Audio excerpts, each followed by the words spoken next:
இருக்காரு.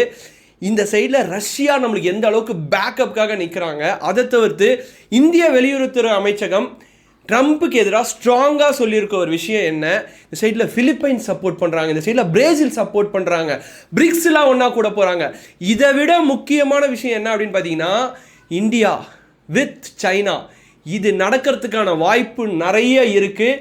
இந்த சைடில் 146 கோடி மக்கள் தொகை கொண்ட ஒரு நாடும், அந்த சைடில் 142 கோடி மக்கள் தொகை கொண்ட நாடும் ஒன்றா சேர்ந்ததுன்னா, எல்லாத்துலேயும் ஒன்றா சேர்ந்தாங்கன்னா அமெரிக்கா அப்படின்ற ஒரு கண்ட்ரியை எல்லா எக்கனாமிலையும் நம்ம அடிக்கலாம் அப்படின்ற அளவுக்கு நிறைய பேச்சுக்கள், நிறைய டிப்ளமேட்ஸ்லாம் இதை பற்றி தான் பேசிட்டு இருக்காங்க. ஸோ இந்த வீடியோவில் நம்ம பேச போகிறது என்னன்னா, இந்த 50% டேரிஃப் அப்படின்றதெல்லாம் தாண்டி எந்தெந்த துறைகள் பாதிக்கப்படுது, இந்தியாவோட ஸ்டாண்டர்ட் என்ன, வேர்ல்டில் நிறைய கண்ட்ரி இந்தியா கூட நிற்கிறாங்க. அது மட்டும் இல்லாமல் அமெரிக்கா கிட்டத்தட்ட 70+ கண்ட்ரிஸை இந்த மாதிரி டாக்ஸ் போட்டு பகைச்சிட்டு இருக்காங்க. So future of American economy வந்து பயங்கர கேள்விக்குறியாக இருக்குது. ஸோ இது எல்லாத்தையும் தான் இந்த பர்டிகுலர் வீடியோவில் நம்ம டீட்டெயில்டாக பார்க்க போகிறோம்.